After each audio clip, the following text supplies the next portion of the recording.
When I see Dallas, the first thing I think of is they not like us. Achuka paka chuka paka chuku. Hey, they not like us. Achuka paka chu. Hey, chuka paka. Hey. You a rapper, whippersnapper. You ain't been through nothing. Don't it look like Dallas would have made that song? I got gout in my pinky toe. Like that.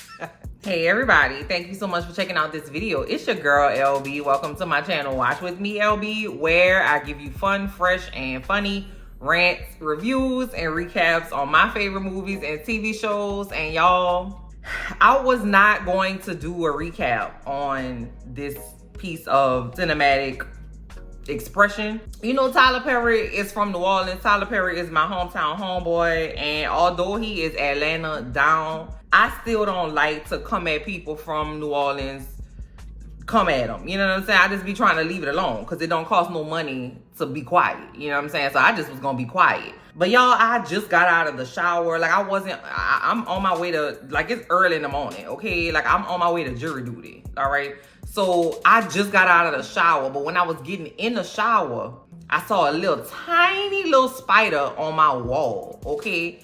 And I'm telling you, with all of the instinct that I had, like it just came so natural to me. I saw that spider and said, I'll slap your nose off. I knew that I had to immediately wash my ass, get glad, and sit down in this chair and tell y'all about Divorce and the Black Baby. Because when I tell you I'm fresh out, just like, look, my hair is wet, baby. I still got Nairobi foam in it. Okay, I'm not prepared at all to sit down and do this, but the Lord had told me, baby, I sent you that spider as a sign, baby, because if you told a spider that you was gonna slap its nose off, that literally means that you need to sit down and tell the cousins about Divorce in the Black, okay? I know that he intended it to be a drama, like thriller, you know, suspenseful kind of thing, but Tyler Perry's sweet spot is in the giggle. That's what this movie was for me. If they would have marketed this movie as a comedy, that's no tea, no shade. I'm just telling you, for me. If they would have marketed this as a comedy, this thing would have been top 3, and it's not 3 of Tyler Perry movie. Let me get into the recap, baby, because I just... So y'all, the episode opens up and we are at yet another funeral, Lord. We have lost so many people this month on the TV screen. We done lost Claudia, we done lost Raynice and Maylise, and now we done lost this trash ass human being of a Bertrand brother. I don't know which Bertrand brother it is. I know they got like 12 of them or 5 of them or something. I don't know. Now let me tell you something. The cast is stacked, baby. The cast is great. Okay, I love a melanated cast, okay? I love me some Megan Good down, okay? I just love looking at her cheekbones and like her arms, and she just is a good, like a really nice person to look at. I really love that, and I heard that she's a very nice person. I love that for humanity. We have THEE, okay? The Debbie Morgan, all right, is the mama, not the trash mama. She's Megan Good's character's mother. We got Richard Lawson, that's Bianca Lawson daddy, okay? I'm pretty sure she's a vampire. I haven't confirmed it. That lady looked like she did when she was in, Stay at the Last Dance, okay? That girl looked exactly the same, okay? Anyway, so we have a really great cast. So anyway, we at the funeral. I didn't know where in the world we were because they didn't really tell us until like later on in the movie, but we're in Georgia. But I know we in the deep south, baby, because we pull up on the fume and we have lots of old trees with moss hanging, you know, and they had an old Cadillac DeVille parked in the parking lot of the church, and the church, they had no parking lot really. They just pulled up to the church, child. And you know it's an old black people church because they got red carpet on the inside, wood paneling, and hard ass pews with no cushion. All right, that'll let you further know. Now, right out of the gate, it's really not funny, but Corey Hardrick needs to be in some comedic something somewhere. He needs to be in somebody's comedy. I could see him as like the neighbor best friend to like a man, and they go off and they supposed to go to the store to get milk, and then all of a sudden hijinks ensue. I could see that. Because Corey Hardrick I was dying laughing at him the whole movie. Ava, Megan Good's character, is Dallas's wife. First of all, I want to apologize to the whole city of Dallas. Everybody named Dallas, the city of Dallas. I'm going to give Fort Worth like a little apology in parentheses, child. But everybody who names start with the letter D, the Dallas Cowboy, Dallas was trash. Dallas was trash, okay? So Ava is trying to comfort Dallas, and she just was trying to hold his hand.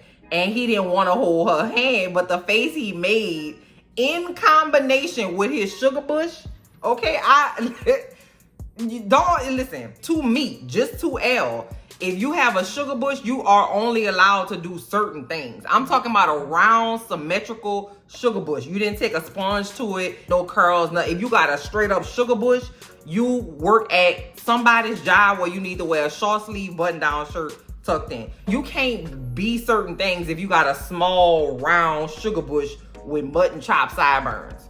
Just me. That's just my opinion. You could disagree. Hey, to each his own, all right? Because the preacher started saying that they only have one of the Bertrand boys that didn't go the way of crime, and that was Dallas and his sugar bush. And he was about to say how the reason for that was because of his daughter, Ava. Mama didn't like that. Don't you fix your lips to say that my son, all she did was judge my son. So Ava was like, that's not true. So the mama decides, you know what? I'm sick of this shit. She proceeds to take off her mother of the church starter pack. You could take the clothes that the mother's auxiliary of the First Ebenezer Baptist Church of the town of Georgia in Atlanta can take these clothes back. And she started to take her clothes off in the church. What I was confused about was the fact that, you know, it was several people in the church, right? It wasn't just a family. Mr. Clarence started talking about how the Bertrand boys were rape, rob, kill, and steal, and that somebody in the church shot him. He said, you live by the sword, you die by the sword. Everybody was like, yes! I was like, what? Why y'all here? If y'all didn't like him, what y'all doing here? Y'all was coming to be messy? I said, well, what's the point? Y'all coming? What y'all came for? Y'all just coming to get a plate from the repast? Homegirl says, y'all have always looked down on us. Do you think the Bertrands need your money? We don't need your money. From the looks of it, you do, but who am I? Baby, I don't know. I don't know. Steve Jobs wore the same jeans every day. I don't know. And then she was like, get your brother. And then it was like, okay. And it was, I guess they was going to be pallbearers, baby. They was about to take. She said, no. We don't want that casket. We didn't pay for the casket, baby. We're not saying pull him up out of there. So this is the thing that got me. This is when I knew that I needed to go re-up my snacks. Okay, I was eating some Flamin' Hot Doritos. Okay, that's why my back is big the way it is now, because I'm addicted to them things. Anyway, because when she said to pull the brother up out the casket, Dallas gonna say, you get the feet. What the What are you talking about? They all come from this town. So Ava does, Dallas does, and Dallas's best friend, Jim. Jim has a wife named Rona. Pause. At this point in our lives, if you hear Rona, what you thinking? Coronavirus. Okay, cool. Ava and Dallas don't match. It's giving orange and an apple tree. You understand what I'm saying? Like, Ava is giving oranges, fresh, citrus. Ava left the church and then she went to go see about her wayward ass husband. Okay, the wayward husband was with his wayward family of hoodlums in the woods somewhere, and she went to go see about him. So the mama and the brothers got an attitude with Ava. Did Ava murder your brother? Because what you mad at Ava for? Finally finds Dallas sitting in a 1973 Plymouth pickup truck. So she's trying to console Dallas, and him and his little sugar bush is not having it because Ava embarrassed him. Ava, baby, made everybody in the church laugh at him because he was carrying a mummified body of his hoodlum brother out of a church in the middle of the woods in Georgia. Okay, that's what Ava did. Elle was confused because that was your homely, wayward ass, crazy ass mama that told you to pull up your brother dead body out the casket, and she had her titties out and shit all in the church. And I don't feel like Ava had nothing to do with that. Ava says, baby, I would never do that to you. I love you down. Like, I just love you so much. And she got slow rolling tears going down her beautiful cheekbones. And I was like, girl, listen, call me. Says, I wish Ava had my number. So he says, Ava, get your ass out this truck or I'ma drag you up out of here. In my mind, Tyler Perry was like, hey, Corey, great job. I do have a couple notes for you. I think if you remember how when Rick James went to the BET Awards and he said, I don't give a damn what you thought it was.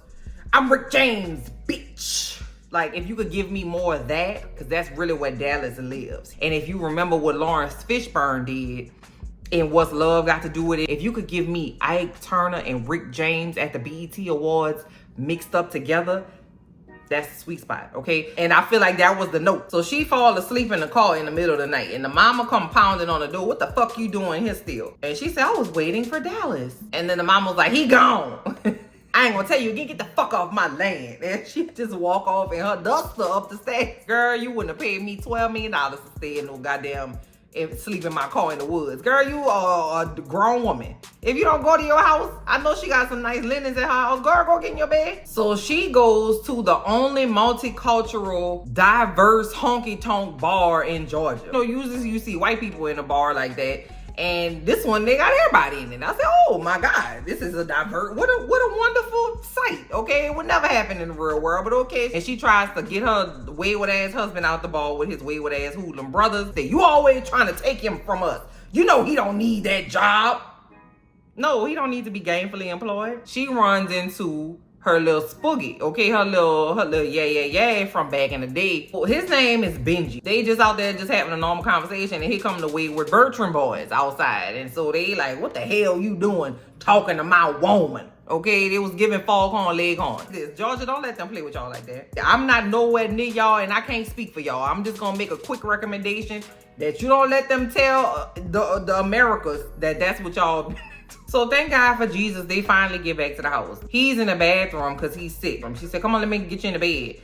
And Dallas says that his mama made him kill his daddy. We don't never talk about that ever again. Ava works at a bank, okay? Ava and Dallas have a beautiful home, okay? Their kitchen looks way better than mine. So I'm gonna go out on a limb, that's sarcasm, and say that Ava makes the bulk of the money. And I don't know where Dallas work, baby. Maybe Dallas work, you know, painting the stripes on the road. Baby, I don't know where Dallas work. All I have seen him do thus far is drink brown liquor and just make me laugh. Ava gets home from work, and it's time for them to go to dinner with Rona and Jim. Ava gets home at 5:30. Dallas sitting there drinking some scotch, baby, just straight hot brown liquor, just sitting in the kitchen with them nappy ass sideburns, just making comments and shit. I like, what you mad for? She haven't been there all day. What you upset for? She just got in the house. It would take 35 minutes. He left. Okay, he didn't want to wait for them to ride together. Dallas sitting down at the restaurant with Jim and Rona. Ava pulls up to the restaurant and is like, yeah, girl, he left. I don't know what's going on.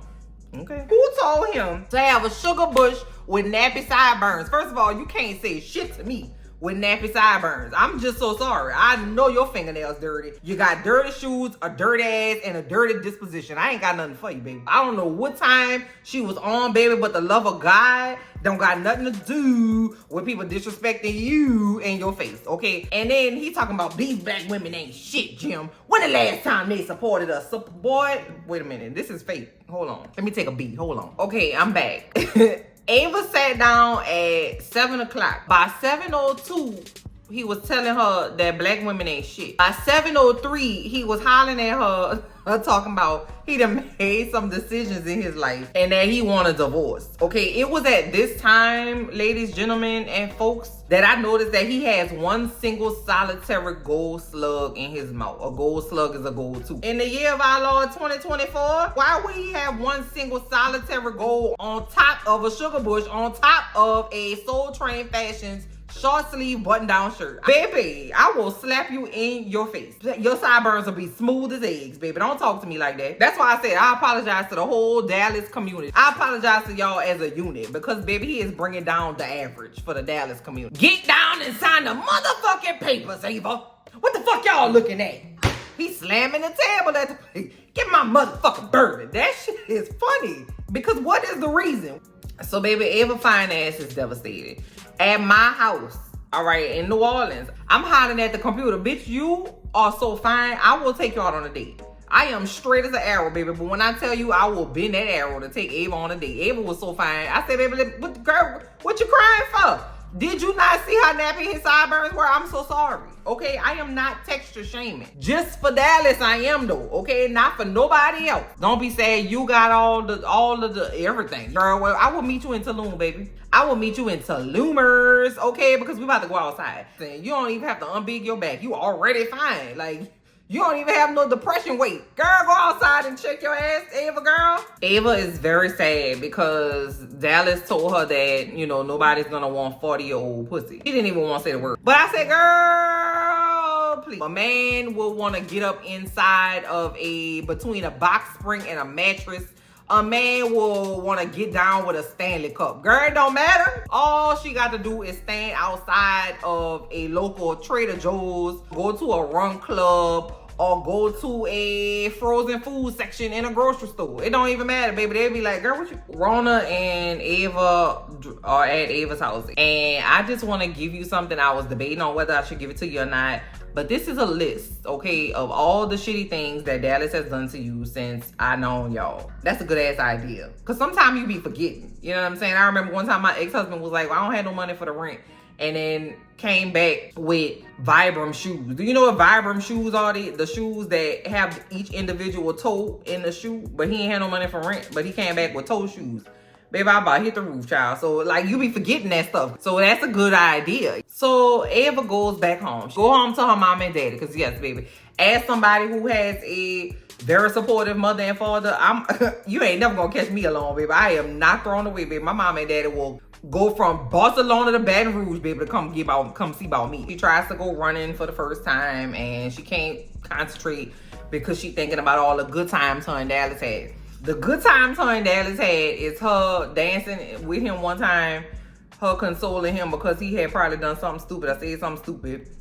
And then him probably putting some mediocre yam in her vagina. I don't know. It just wasn't enough to move me. No tea, no shade, all jokes aside. The scenes with Ava and her parents where they kind of come into grips with the fact that their daughter has been living this life and has been in pain and in, you know, this abusive relationship for so long, and how they are dealing with it in their communication to her about that. Top tier. Top tier. Miss Debbie don't miss. She found a letter that Rona had written about all the shitty things that Ava had been going through with her POS wayward husband, okay? And she was like, Lord, I was in the street trying to help everybody and bring everybody to Christ and help all these people and do all the things when in my own house, my own daughter was suffering and I didn't know about it. You know, she was like, I'm so sorry. Like, you know, and Ava was like, I was trying to love him through it. And you know, like you did for so many people and you did for daddy and y'all been together and blah, blah, blah. And the scene that they had together was so very good. Megan Good was doing her thing. And that's great to stand alongside of a veteran, legendary actress like Miss Debbie to be, you know, holding your own like that. So Megan Good did a great job in this scene. And her mom was basically saying, girl, I didn't raise you to be, you know, trying to be loving nobody through it, but fuck that shit. She ain't say that. That's just me saying that. So Ava and her daddy going on a little ride. They going on to the feed store, okay? So they at the feed store and Benji pulls up. Now the daddy done told Benji to come to the feed store at 3 o'clock so that him and the daughter, you know, Ava could talk. Ava said, did my daddy tell you to come over here? He was like, yeah, I can't lie. He did tell me to come. And then somewhere off in the back somewhere, Clarence was like, you snitch. And that was funny. I like Mr. Clarence. Mr. Clarence is the kind of preacher I can get behind. Okay, stand up guy, mind his beeswax, teach the people the word, don't play behind his children, and stay strapped. That's the kind of preacher I could get behind. So they are at their house, Ava and her parents, and they are showing Ava like a little highlight reel of all the things that she's done since she was little. She was prom queen. She won track races. And then they started showing moments of her with Dallas. She didn't smile anymore. Her body language changed. Then, baby, they showed a video of her wedding where the Bertrand mama came unglued and slapped the flowers out of Ava's hand. Girl, when I tell you, I would have turned into a warlock. Do you understand? You girl, slap your nose off. the bouquet that you slapped out my hand and shove it in the deepest, darkest, blackest part of your ass, baby. You could possibly never, okay? So Clarence tells Ava, like, baby, like, you weren't raised that way. Like, you were not raised in a house of dysfunction. He was like, every day I tell your mama that she's beautiful. I love your mama. I take care of her. I don't talk to her crazy. I open doors for her. I be putting that yam on her even to this day. And so it's, again, another affirming conversation that Ava has with her parents. I love the scenes with Ava and her parents. So now it's time for the county fair, baby. And Ava and her mom and daddy go to the fair. And Ava's walking around and she see Benji big ass. And he is with his daughter. And he said, oh, yeah, I'm about to drop my daughter off with her mama. And Ava said, okay, cool. We could just hang out. And so then all of a sudden we get a very hope float kind of moment where Ava and Benji are in a truck. And they are talking about, you know, how, you know, back in the day and then Ava was like, you know, I ain't never really been with nobody other than Dallas. And I just felt so sad for her. She's not had a whole phase or nothing, Jesus. Everybody needs a whole phase. I just am, you know, whatever your whole phase look like, that's what it look like, okay? I'm just saying you got to go outside and experience things before you lock it down and be in a marriage. Because then you be wanting to murder your husband or your wife or your partner, even though you really love them. You still going to want to murder that person. So at least go outside and have fun a little while before you get married. That's just my little personal advice, y'all. Anyway, and Benji was like, girl, I really would like to, yeah. But no thanks. I don't want to be a rebound. We gonna do this thing and we gonna do it right, and we ain't gonna do it right now because you ain't ready to do it right now. So now, y'all, this is where the comedy really starts to come in, okay? Because now, you know, Ava's at work. He done got a phone call, Dallas has, from one of his wayward ass brothers with a picture of Ava and Benji at the fair talking, okay? They could have been talking about gastric bypass surgery, baby. It don't even matter. They was having a very platonic ass conversation. So he come down to the bank. Him and his go-to, baby. The go-to was riding shotgun in his old ass truck, okay? Him and his go-to come in the bank causing all kind of disturbance at this girl work. Now, if that was me, if he was a real hustler, he would have let her do what she got to do. Because she making the money, okay? I don't understand why people just don't want to be kept, baby. We know that Dallas knows how to whisper. Because when he come in the bank, Rona say, Dallas, what you doing here? Dallas say, move out of my way. Soon as he see Ava, hey girl, you know I told you to come down and see about that thing I told you that had in text message. My lawyer gonna be down there. I done turned into an owl, baby, because who are you talking to? Don't point at me with this. It's only a specific thing that you need to be doing with these two as a person, okay? And if you're not doing those specific things, don't you point them fingers at me, baby. I'll bite your nose.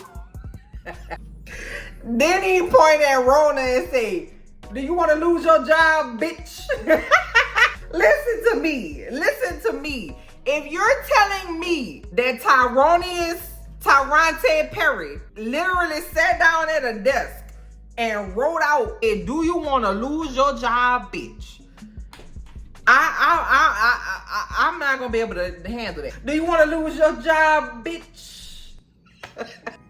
And then he leaving out the bank and he said, man, I'll slap your nose off. What the? I said, yeah, Dallas, you tell him, boy, I'll slap your nose off. Boy, I promise you, I laughed for a solid 4 to 5 business minutes. So she tells Rona that she don't need a divorce attorney because he don't have nothing. She want to leave the marriage in the black in every way possible. In the black is when you have like a surplus. Okay, when you in the red, that means you don't have any money or you lost whatever it is.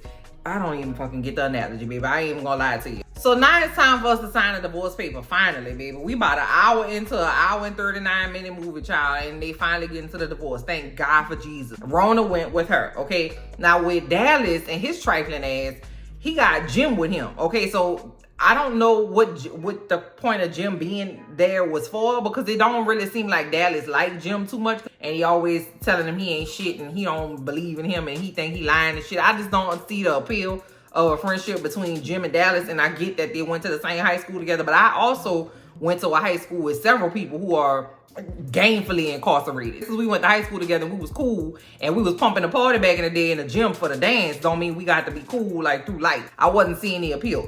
Anyway, so my girl Ava said, baby, I read the divorce papers. She tell her attorney, I don't need an attorney, baby, I read it all. I was very concerned for her because if he had put a little switcheroo in the packet and she signed the papers, she the one with all the money and all the assets. So why would she not have an attorney to look over that? Because she work at a bank. You know how when your old ass uncle finished eating his plate and he got to pick his teeth, but he might not have like a toothpick, so he'll just get some random object to stick in his teeth and get down in there and like, you know, get it out. That's what Dallas was doing. And I was like, did you just eat? Like, did you just finish eating? I don't know. And he also looks like the type that if he did eat a piece of chicken, he would be smelling his fingers afterwards. I don't know. He just look like a creep. I don't like the look of him. Not Corey Hardrick.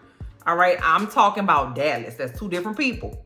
So they leave the divorce thing and they go back to Rona's house where Rona is having a divorce party. I should have done one of those. I was deeply depressed and I didn't have one, but I regret that. I should have had a party and I should have been swinging my ass in a circle, but I did not. But I'm glad Ava had a chance. Dallas gets upset that he has gotten the divorce that he asked for.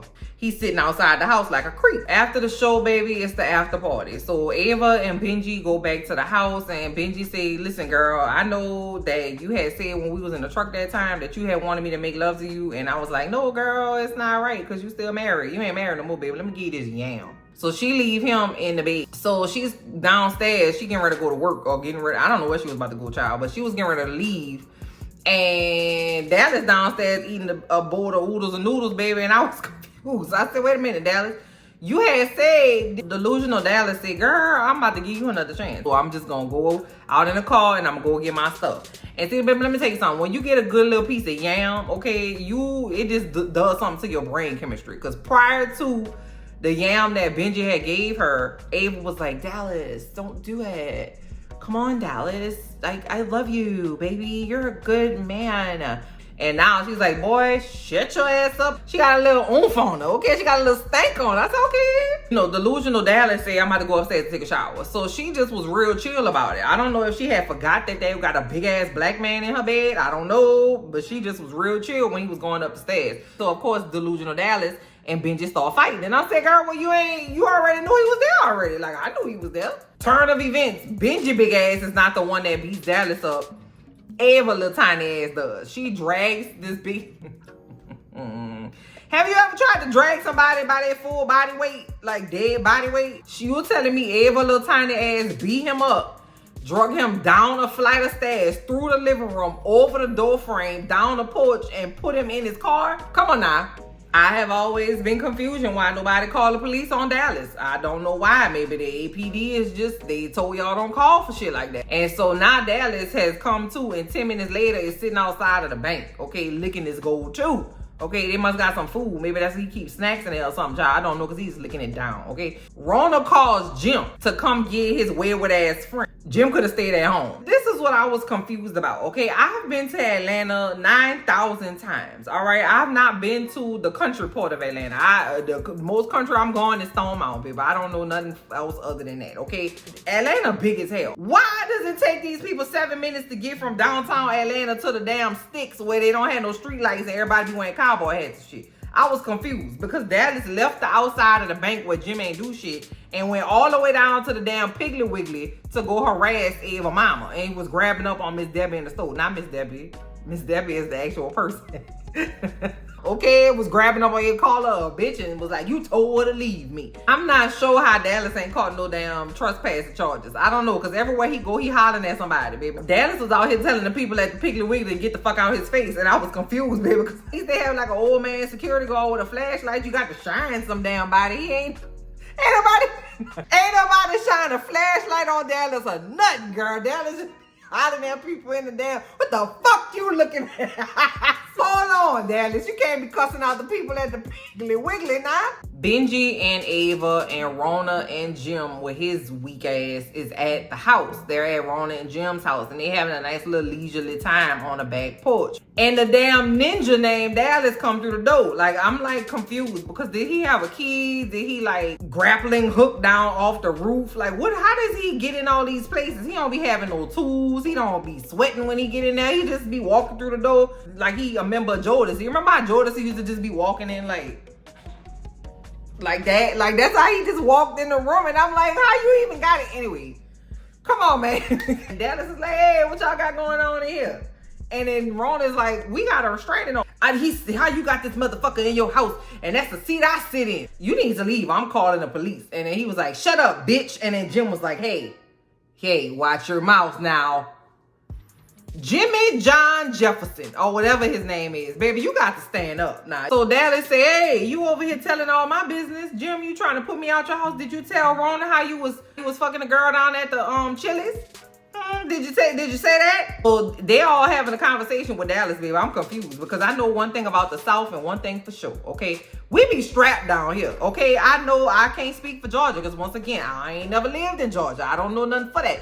All I know is that Texas, Louisiana, Mississippi, Alabama, Georgia, and Florida, them ones for sure, We stay strapped down here. And how nobody got shot, Lord, I will never know. Mr. Clarence done found out that they done hemmed up his wife in the local Piggly Wiggly, and he don't take kind of that, baby. He take his blicky out and put it in them overalls and ride on down to the get down. Okay, he goes over there to the Bertrand house and banging on the door, child. I'm surprised the whole damn trailer didn't fall over. Now, I was like, hey, where your son at? Because I'm about to murder his ass. You ain't gonna put your hands on my wife. Mr. Clarence is a little nuts. You know what I'm saying? The Lord ain't delivered him from his nuts, behavior quite yet. The Lord, he's a work in progress, okay? So he didn't see that the brothers was rolling up on him. So they beat the shit out of Mr. Clarence and damn near killed him and left him in the lurch in the middle of the field, in wherever they were in the sticks. I mean, Ava calls and says, did you hurt my daddy? And Ava basically tells him that she didn't, got that yam from Benji. It was a yam of the highest order, baby. It was a yam-a-loaf, okay? And so she says, I'm about to go home and get some yam right now, baby. What you gonna do about it? So she was basically kind of taunting him to, come to the house.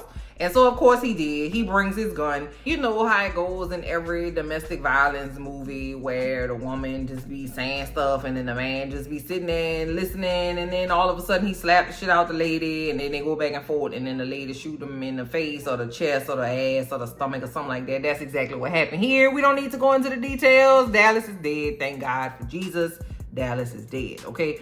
And so the daddy get out the hospital, and when they leave in the hospital, they see that the Bertrand boys, what's left of them, child, is at the hospital because somebody shot another one of the brothers for something, child. And then the mama is just irrationally mad. You think this is over?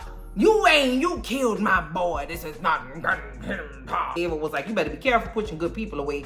And then the movie was over.